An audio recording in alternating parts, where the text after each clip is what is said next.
KSRTCയിലെ വനിതകൾക്കുള്ള സൗജന്യ യാത്ര വെല്ലുവിളിയോ എന്നാണ് ചോദ്യം. വെല്ലുവിളിയാണോ എൻ്റെ ഗസ്റ്റ്? കേരളത്തിലെ പ്രതിപക്ഷ നേതാവായിരുന്ന കാലത്ത് ബഹുമാനപ്പെട്ട മുഖ്യമന്ത്രി വി സതീശൻ എല്ലാ കാലത്തും ഒരു ധനമന്ത്രി അല്ലെങ്കിൽ ധനമന്ത്രിയോട് പോലും അന്നത്തെ കാലത്ത് എല്ലാ ധനമന്ത്രിമാരോടും ഈ ധനകാര്യ വിദഗ്ധനെ പോലെ സംസാരിച്ചുകൊണ്ടിരുന്ന ഒരാളാണ്. എല്ലാ കാര്യത്തിനകത്ത് ഞാൻ ധനമന്ത്രി ആയിരുന്നാൽ എന്നുള്ളതൊക്കെ പല സ്ഥലങ്ങളിലും ഞാൻ കേട്ടിട്ടുണ്ട്. എന്നിട്ട് അദ്ദേഹം ഇന്നത്തെ പത്രസമ്മേളനത്തിൽ പറയുകയാണ്, ഞാനിത് ഞങ്ങൾ സ്റ്റഡി ചെയ്തിട്ട് തീരുമാനം എടുത്തിട്ട് പറയൂ എന്നുള്ളത്. കേരളത്തിൽ ഒരു എലക്ഷൻ നേരിടുന്ന സമയത്ത് നമ്മൾ തമിഴ്നാട്ടിലും കർണാടകയിലൊക്കെ കണ്ടിട്ടുണ്ട്. എന്താണെന്നറിയോ, ഈ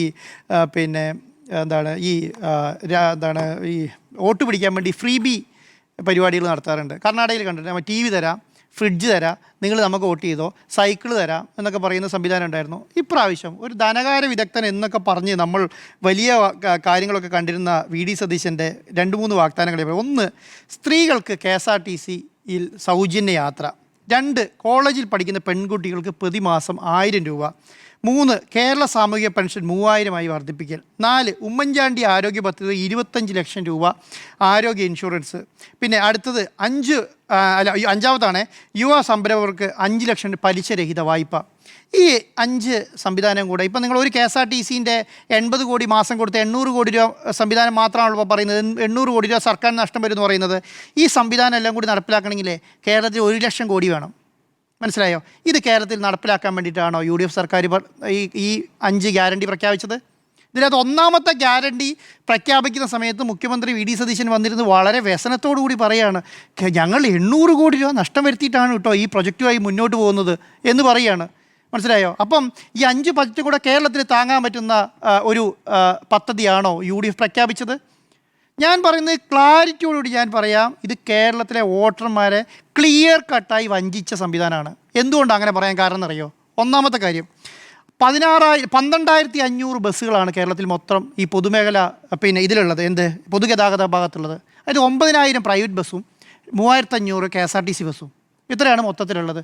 3,500 KSRTC ബസ് കൊണ്ട് കേരളത്തിലെ പൊതുഗതാഗതം നടപ്പിലായി പോവുമോ? ബസ്സുകളുടെ യാത്ര നടക്കുമോ? 12,000 3,500 ബസ്, 9,000 ബസ്സായിരുതാ പ്രൈവറ്റ് ബസ്സുകളാണ്. ഈ പ്രൈവറ്റ് ബസ്സുകൾ ഇനി എങ്ങനെയാണ് മുന്നോട്ട് പോവുക? ഇതിവിടെ പ്രഖ്യാപിച്ചു കഴിഞ്ഞു. കേരളത്തിലെ ജനസംഖ്യ 3.5 കോടി ഉണ്ടെങ്കിൽ അതിൻ്റെ പകുതി സ്ത്രീകളാണ് കേരളത്തിൽ. ആ പറയുന്ന സംവിധാനത്തെ മുഴുവൻ തച്ചടയ്ക്കുന്ന സംവിധാനമാണ് നടന്നുകൊണ്ടിരിക്കുന്നത്.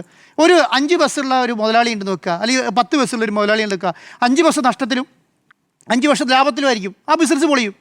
കാരണം KSRTCയുള്ള ഭാഗങ്ങളിലേക്കുള്ള എല്ലാ KSRTCയുള്ള 3,500 ഈ പറഞ്ഞ 1,500 ഓർഡിനറി 1,600 ഓർഡിനറി ബസ്സുകൾ തള്ളി മറക്കുകയാണ് കേട്ടോ. കേരളത്തിൽ 5,000 ബസ്സുണ്ട്. അതിൻ്റെ അകത്ത് 4,000 നടപ്പിലാക്കുന്നൊന്നും അത്രയൊന്നുമില്ല. 3,500 താഴെ ബസ്സുകളേ ഉള്ളൂ. 1,600 ബസ്സുകൾ മാത്രമേ ഇപ്പോൾ കട്ടപ്പുറത്തല്ലാതെ ഓർഡിനറി ഓടുന്നുള്ളൂ. 1,600 ബസ്സുകൾ മാത്രം. ഈ 1,600 ഇട്ട് കാൽക്കുലേറ്റ് ചെയ്യുമ്പോഴാണ് ഈ പറയുന്ന 80 കോടി വരുന്നത്. ഏകദേശം നമ്മൾ നമുക്ക് സിമ്പിൾ കാൽക്കുലേറ്റ് ചെയ്താൽ മനസ്സിലാവും. ഈ 70-80 കോടി എന്ന് പറഞ്ഞാൽ ഒരു 7 ട്രിപ്പ് ഉണ്ടാവും ഒരു ദിവസം, 7-8 ട്രിപ്പ് ഉണ്ടാവും ഒരു ദിവസം. ഈ 1,600 ഇൻറ്റു 7 ഇൻറ്റു ഒരു 49 സീറ്റായിരുന്നു സാർ പറഞ്ഞത്. 49 സീറ്റ് ഇൻറ്റു 30 ദിവസം കാൽക്കുലേറ്റ് ചെയ്താൽ മതി. ഏകദേശം 80 കോടി വരും. ഇതാണ് കണക്ക്.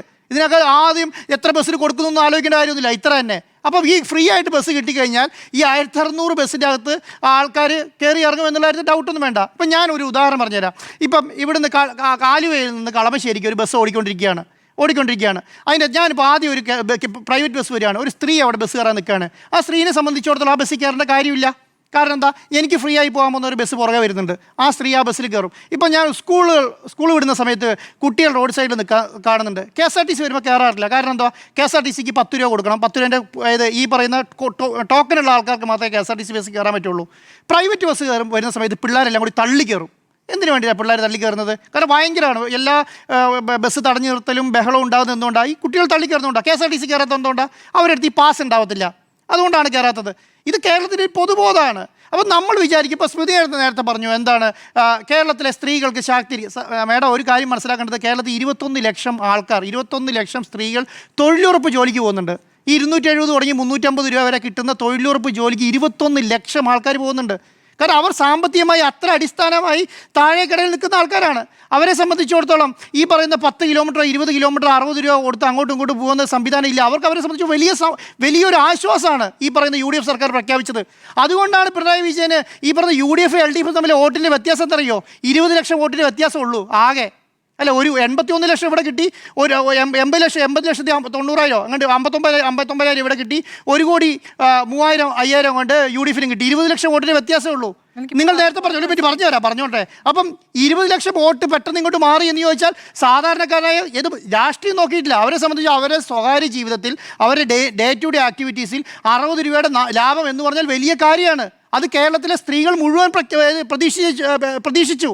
അതുകൊണ്ട് അത്രയും ആൾക്കാർ അവർക്ക് അനുകൂലമായി. പിന്നെന്താ, ഈ പറയുന്ന 10 ലക്ഷത്തോളം വരുന്ന വിദ്യാർത്ഥികളുണ്ട്, അവർക്ക് 1000 രൂപ കിട്ടുന്നു അവർ പ്രതീക്ഷിച്ചു. കേരളത്തിൽ ഈ പറയുന്ന ഫ്രീ ബി എന്ന് പറയുന്ന പരിപാടി ഉണ്ടായിരുന്നില്ല. അടുത്ത കാലത്ത് ഈ പറഞ്ഞ UDF സർക്കാർ കൊണ്ടുവന്ന സംവിധാനമാണ് നിങ്ങൾക്ക് ഫ്രീ തരാം, ഞങ്ങൾ വോട്ട് തരൂ എന്ന് പറയുന്ന സംവിധാനം. ഇന്നേ വരെ കേരളം കേൾക്കാത്തൊരു സംവിധാനമാണ്. നിങ്ങൾക്ക് 25 ലൈഫ് ഇൻഷുറൻസ് ഫ്രീ ആണ് എന്ന് പറഞ്ഞാൽ എൻ്റെ ജീവിതത്തിൽ എൻ്റെ വീട്ടിലുള്ള എല്ലാവർക്കും ഇനി ലൈഫിൽ ഞാൻ 1 രൂപ പോലും ഹോസ്പിറ്റലിൽ കൊടുക്കണ്ട, സർക്കാർ ഫ്രീ തരുമെന്ന് വിചാരിച്ചു പോയി കേരളത്തിലെ ജനങ്ങൾ. രണ്ടാമത് കേരളത്തിലെ സ്ത്രീകൾ എന്ത് വിചാരിച്ചു, ഇനി KSRTCയിൽ യാത്ര ചെയ്യാൻ 1 രൂപ പോലും വേണ്ട എന്ന് വിചാരിക്കുന്നു.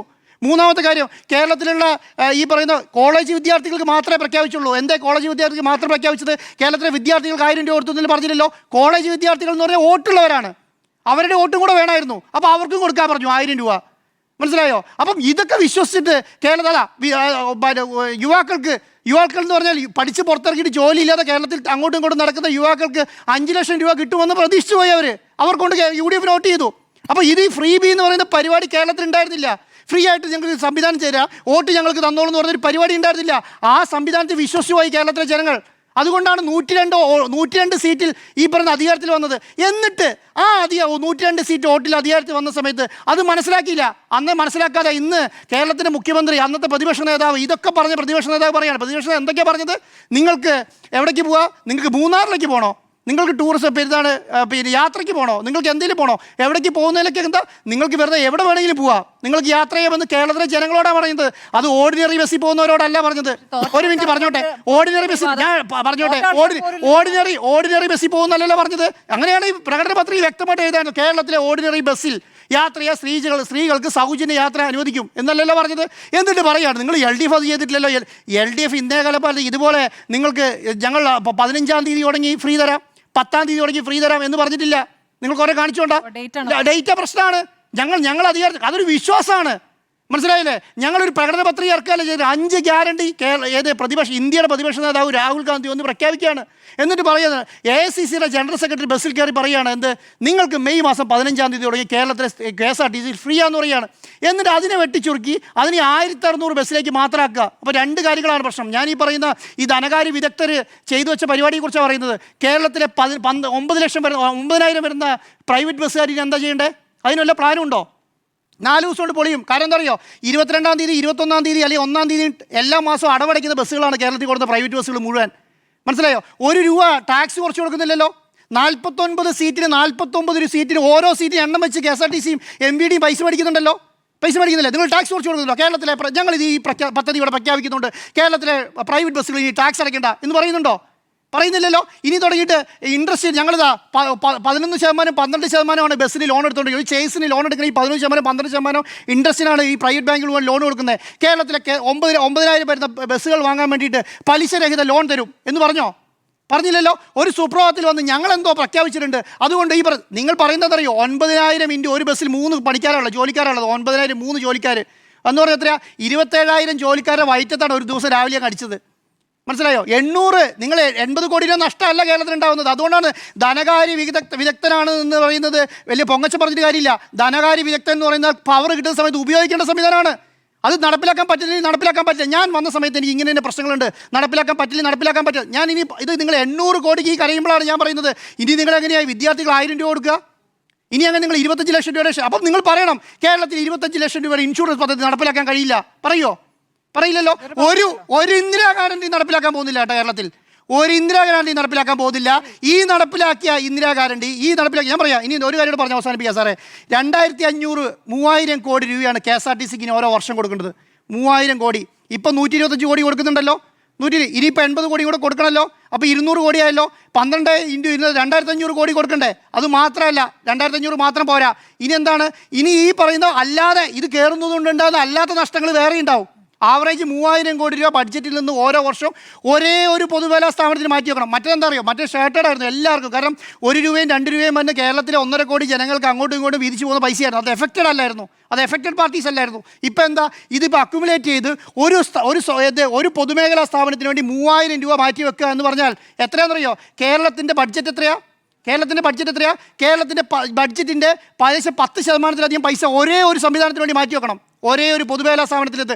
എന്നിട്ട് ധവളപത്രം ഇറക്കിയിട്ട് പറയുകയാണ് കേരളത്തിൽ നഷ്ടം ഉണ്ടാക്കുന്ന പൊതുമേഖലാ സ്ഥാപനത്തിൽ ഒന്നാമത് നിൽക്കുന്നത് KSRTC ആണ് എന്നുള്ളതാണ്.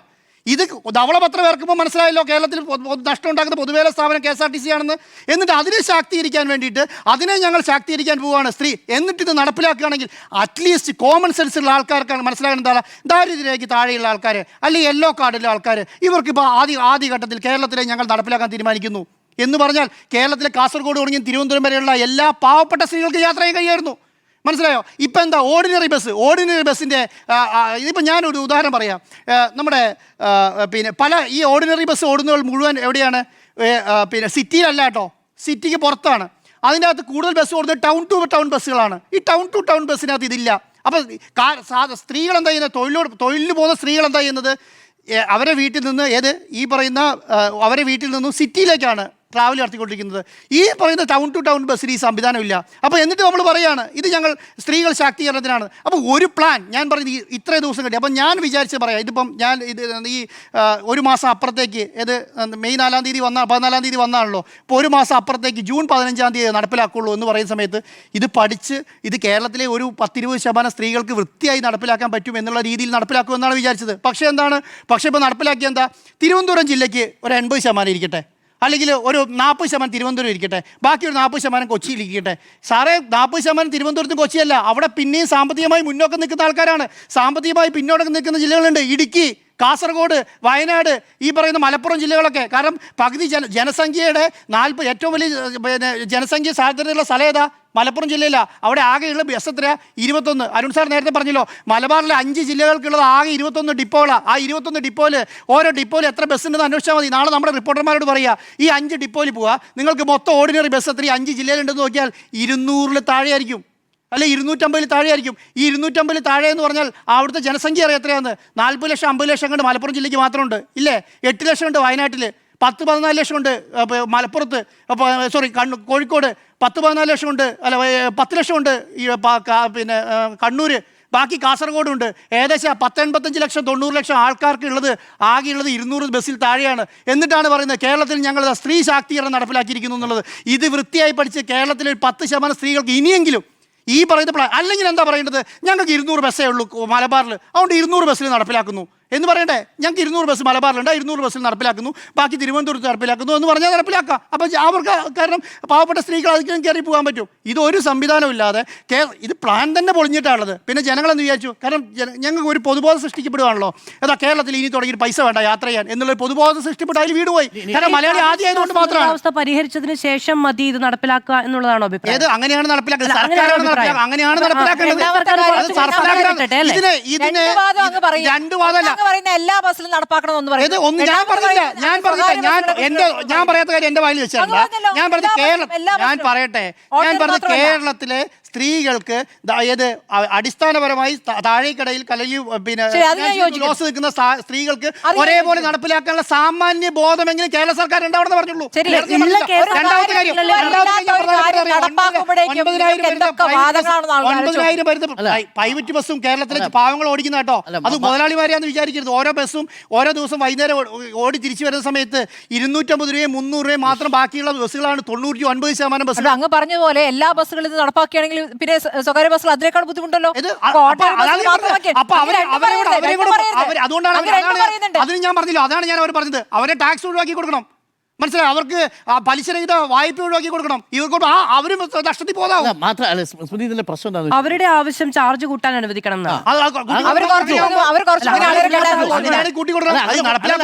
ചാർജ് കൂട്ടിയാൽ ഈ പറയുന്ന കൺസെഷന്റെ ആനുകൂല്യം എവിടെ കിട്ടുമോ? അല്ല, വിദ്യാർത്ഥികളുടെ കൺസെഷന്റെ കാര്യമല്ല അവർ പറഞ്ഞത്. എനിക്ക് KSRTCക്ക് മാത്രം 80 കോടി നഷ്ടം വരുന്നു എന്നുള്ളതല്ലാത്ത പ്രശ്നം. 80 കോടിയുടെ നഷ്ടം അല്ല.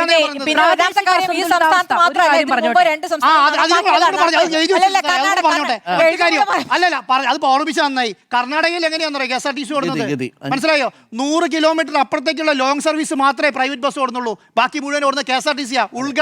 ഉൾനാടൻ പിന്നെ എന്താണ് യാത്രകൾ മുഴുവൻ നടന്ന KSRTC ആണ്. അവിടെ ഇതുപോലെ നടപ്പിലാക്കാൻ പറ്റും. ഇത് ഷിപ്പിംഗ്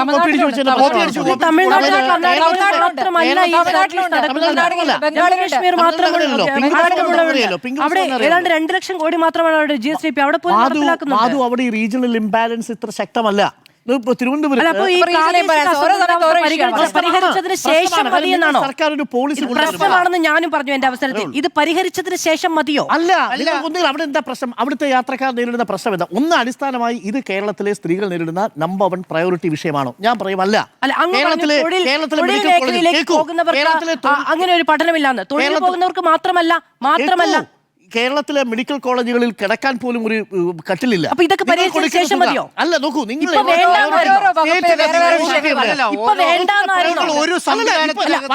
എന്നുള്ളതാണ് മെഡിക്കൽ കോളേജ്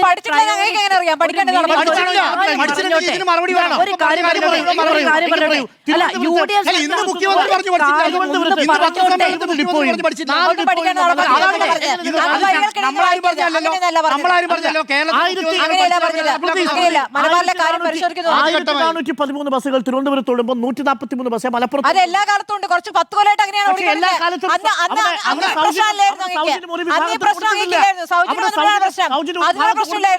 അതുവരെ ഈ പ്രാദേശിക സമയത്ത് നിങ്ങൾക്ക് പ്രശ്നമല്ലായിരുന്നു. എങ്ങനെ അവിടെ പ്രശ്നമാവുക? അവിടെ പ്രൈവറ്റ് ബസ് ഉണ്ടായിരുന്നില്ലേ? അവിടെ യാത്രയ്ക്ക് എന്തായിരുന്നു പ്രശ്നം? KSRTC വരാത്തത് കൊണ്ട് മലപ്പുറത്ത് പ്രശ്നം ഉണ്ടായിരുന്നോ? അവിടെ സ്വകാര്യ ബസ് അവിടെ സർവീസ് നടത്തിയിരുന്നില്ലേ? KSRTC അതേ ഫെയറിൽ. ഇപ്പൊ KSRTCക്ക് സൗജന്യവും പ്രൈവറ്റ് ബസ്സിന് സൗജന്യമല്ലാതെ ഈ റീജിയണൽ ഇംബാലൻസ്. എനിക്ക് ബഹളത്തിനിടയ്ക്ക് പറയാനില്ല. ഒന്നാമത്തെ കാര്യം, സർക്കാരിന്റെ പ്രയോറിറ്റി ഇതാണ് എന്ന് വിചാരിക്കുന്നില്ല. സാർ, UDF സർക്കാരിന്റെ പ്രയോറിറ്റികൾ പ്രഖ്യാപിച്ചിട്ട് അതിന് വോട്ട് വാങ്ങിയാണ് UDF സർക്കാർ അധികാരത്തിൽ വന്നിരിക്കുന്നത്. അല്ലല്ല, ഇതല്ല പ്രയോറിറ്റി എന്ന് നിങ്ങളാണോ തീരുമാനിക്കുന്നത്?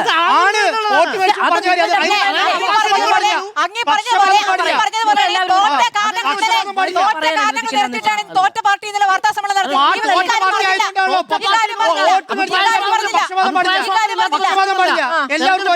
തെരഞ്ഞെടുപ്പിൽ തോറ്റുപോയെങ്കിലും 80 ലക്ഷം ആൾക്കാരുടെ മാൻഡേറ്റ് ഉണ്ട് ആ പാർട്ടിക്ക്. ആയിക്കോട്ടെ,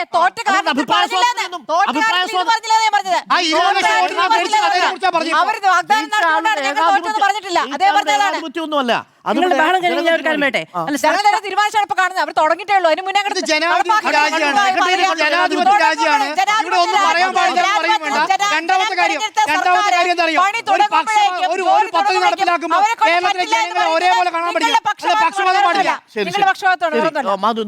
അല്ല, ഞാൻ പറഞ്ഞത് ഈ സർക്കാർ നൽകേണ്ടത് ഇതാണ് പറയുന്നത്. ഇനി പറയുന്ന മുഴുവൻ പിണറായി പക്ഷക്കാരനും ഇനി പറയുന്ന മുഴുവൻ ഇടതുപക്ഷക്കാരനും ഇതാണ് മോദി, ഇതാണ് കേന്ദ്രത്തിൽ മോദി നടത്തുന്നത്, ഇതാണ് കേരളത്തിൽ മോദി അല്ല അങ്ങനെയായിരുന്നു. അതുകൊണ്ട് പറയുന്നത് ഇത് ചോദ്യം ചോദിക്കുന്ന മാധ്യമപ്രവർത്തകർ വർത്തമാനം പറയുന്നില്ലല്ലോ. ഇന്ന് 10 ചോദ്യം ചോദിച്ചിട്ടുണ്ടെങ്കിൽ കുറച്ച് ആൾക്കാർ നിങ്ങൾ പിണറായി ഒരു ഒറ്റ കാര്യം ഇത് പറഞ്ഞ സ്ഥിതിക്ക് പറഞ്ഞേക്കാം. എന്താ അറിയോ, ഈ പിണറായി വിജയൻ പത്രസമ്മേളനം നടത്തുന്ന സമയത്ത് ഈ പറയുന്ന മുഖ്യമന്ത്രി അന്നത്തെ പ്രതിപക്ഷ നേതാവ് പറഞ്ഞ എന്താണെന്നറിയോ, ചില ആൾക്കാരെ ചട്ടം കെട്ടി വരും, എന്നിട്ട് അവർ ചോദ്യം ചോദിക്കും, മറ്റവരുടെ ചോദ്യങ്ങളോടൊക്കെ മൗനം ഭജിക്കും എന്നാണ് പറഞ്ഞുകൊണ്ടിരുന്നത്. ഇന്ന് പത്രസമ്മേളനത്തിൽ നടന്ന് നമ്മുടെ പദ്ധതി 9 ചോദ്യം ചോദിച്ചിട്ട് ഒരെണ്ണത്തിന് മറുപടി പറഞ്ഞില്ല. എന്താ പറയാത്തത്? 9 ചോദ്യം ചോദിച്ചിട്ട് പറയണ്ടേ, ഒരെണ്ണം മറുപടി പറയണ്ടേ? അപ്പം പറയുന്നത് അപ്പം ബാക്കിയുള്ള എനിക്ക് അനുകൂലമായ ചോദ്യങ്ങൾ ചോദിക്കുമ്പോൾ അതിന് മാത്രം മറുപടി പറഞ്ഞ് എണീറ്റ് പോകുന്നതാണ് പത്രസമ്മേളനം. ഇതിനെയാണ് കേരളം നേരത്തെ പറഞ്ഞിട്ടുള്ളത്.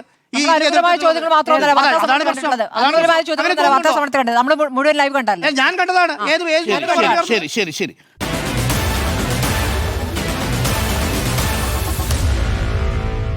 Meet the editors.